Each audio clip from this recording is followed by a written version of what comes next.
Vamos lá, meus amigos. Então, vamos iniciar aqui a gravação do nosso mais uma continuidade, né? Um resumo de forma bem abrangente aí bem resumida, bem uma síntese mesmo de alguns sistemas com ênfase na avaliação de algumas provas, né? De alguns cursos que eu sou o professor Cássio, algumas disciplinas voltadas à área da saúde. Então, eu vou falar hoje de embriologia e vou focar no formação do esqueleto apendicular, tá? Então, assim, do último vídeo que eu fiz, eu falei do esqueleto axial, formação, né? Mesoderma, paraxial. Diferentemente, no esqueleto apendicular, né, que é formado tanto pelos membros superiores e inferiores, nós temos o quadril, a escápula, clavícula. Nós vamos ter ali a participação intensa do mesoderma, só que não o mesoderma que é próximo ao notocorda e ao tubo neural. É a extremidade, né, a lateral. Então a gente chama de mesoderma placa lateral. Só que esse mesoderma se divide em dois lados, né, o superior e o inferior. O superior a gente chama de somático e o inferior a gente chama de esplânquico. A gente vai ver que esse mesoderma superior, que é o somático, ele vai dar origem, né, ao esqueleto apendicular. Então, todas as estruturas ósseas associadas a esse esqueleto vai ser de origem do mesoderma placa lateral somático, que é a parte superior dessa lateral desse mesoderma. Lembrando que o mesoderma é o folheto que fica entre o ectoderme e entre na parte de baixo o endoderme, né? Então, o mesoderme, ele é aquele que fica entre, né? Então, nas ilustrações do Moore, ele geralmente está em vermelho, meio avermelhado. Voltando aqui, só para mostrar para vocês um outro slide, para diferenciar aqui, ó, um slide mais evidente, né, do mesoderma placa lateral somático. Acho que é esse aqui. E a gente consegue ver na cor vermelha, né? Nós temos aí as regiões amarela, verde, que é o intermediário, a amarela é o paraxial e a vermelha é o mesoderma placa lateral somático, né? E o esplânquico, né? O somático é a parte de cima, vou botar com o mouse aqui para vocês verem essa região aqui, ó. Dos dois lados, né? Dos dois lados, ó.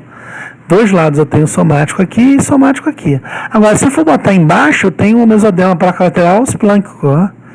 Mesmo do outro lado também, esplânquico aqui. Então, com o dobramento do embrião, né, nós vamos ter a aproximação dos dois lados, né? Dos dois lados.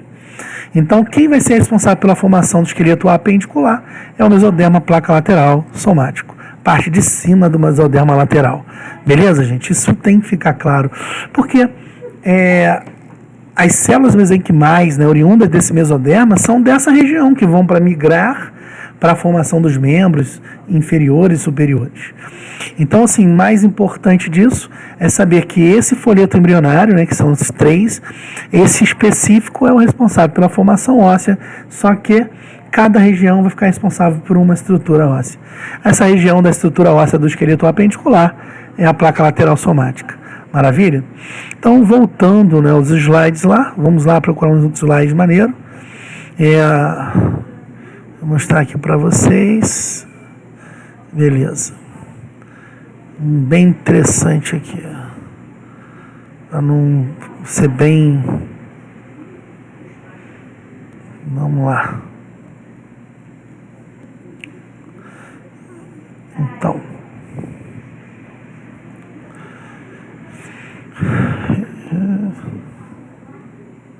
Então, gente, na formação do esqueleto apendicular, nós vamos ter aqui, inicialmente, a formação de brotos, né? Esses brotos, né, vão dar origem aos membros, às estruturas do esqueleto apendicular. E esses brotos, né, no início do broto, nós vamos ter uma crista ectodérmica, a gente chama de crista ectodérmica apical, porque fica na forma, bem na região externa, ali, na região de cima. Então, essa crista ectoderma apical, ela que vai induzir ali a formação vai ter diversos indutores de crescimento que vai induzir ali a vinda desse mesoderma placa lateral somático para a região dos membros para fazer esse crescimento e as formações ósseas necessárias para o aparecimento dos membros. Interessante dessa formação que, da mesma forma que nós falamos, né, do esqueleto axial, se eu tiver problema nessa migração, ou seja, se essa crista ectodérmica apical não acontecer, ela não vai ter essa formação completa desses membros. E aí umas malformações, né, um nanismo, né, outras informações, por exemplo, um membro que não evolui, que não desenvolve. Então são mais formações em razão da não migração desses fatores de crescimento associados à CEA, né, que é a crista ectodérmica apical. Interessante para a gente também levar para nossas avaliações. Os membros superiores, geralmente, eles crescem, né, mais rápido, 2 dias mais rápido. Tá? Outra coisa importante também, que durante a formação do crescimento dos membros no esqueleto apendicular, eu vou ter também, em algum momento, as minhas mãos e os pés, né, eles vão ser regiões totalmente fechadas, né? Então, essa CEA, ela vai sofrer apoptose para conseguir fazer as separações dos dedos, das mãos e dos pés. Isso é muito importante saber para a nossa avaliação. Que a CEA vai ser responsável pelo espaçamento entre os dedos, porque ela vai sofrer apoptose e, consequentemente, uma separação dos nossos dedos. Tá? Então, a CEA é muito importante, porque a CEA, vocês podem ver que é uma crista ectodérmica, ou seja, ela tem participação de células do ectoderma ali, que como é revestimento, né, da derme, do folheto ectoderma, essa CEA ela tem uma participação interessante, porque ela é que vai induzir a formação e vai solicitar, vai induzir essa presença dessas células mesenquimais do mesoderma, né, somático, placa lateral somático, para a formação óssea. E também os músculos, porque da mesma forma que eu vou ter os ossos, eu vou ter os músculos dos membros superiores e inferiores. E esses músculos vai ser do mesoderma, não vai vir das células mesenquimais do mesoderma placa lateral somático, diferente. Quem vai fazer as células mesenquimais, né, que vão dar origem aos músculos dos membros, são as células vindo lá dos somitos, né, dos miótomos, que são lá oriundos do mesoderma paraxial. Para não confundir, não vou prolongar muito, não, que a gente já falou isso em aula. Mas assim, quero que vocês lembrem disso, que os músculos dos membros do esqueleto apendicular, eles não são do mesmo mesoderma da formação dos ossos.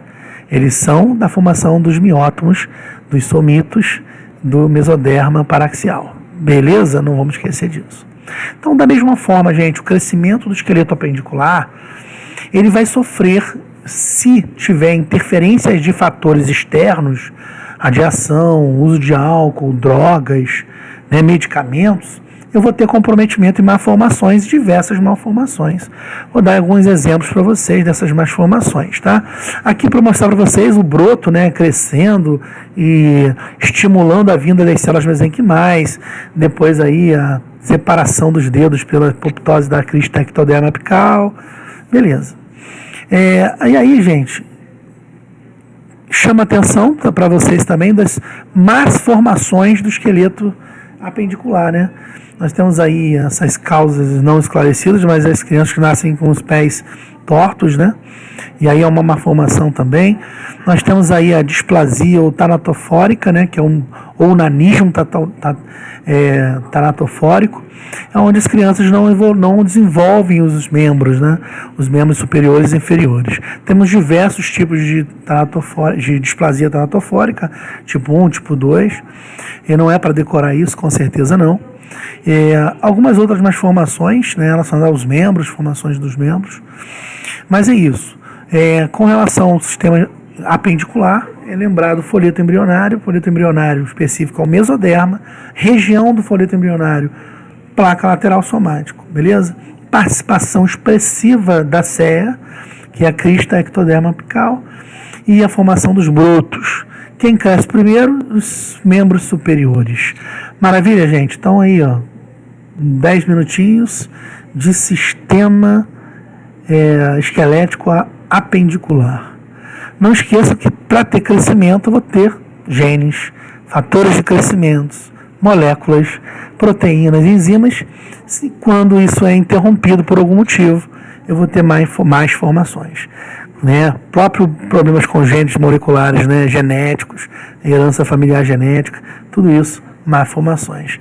Maravilha, gente? Então, mais um sistema para vocês aí. Abraço!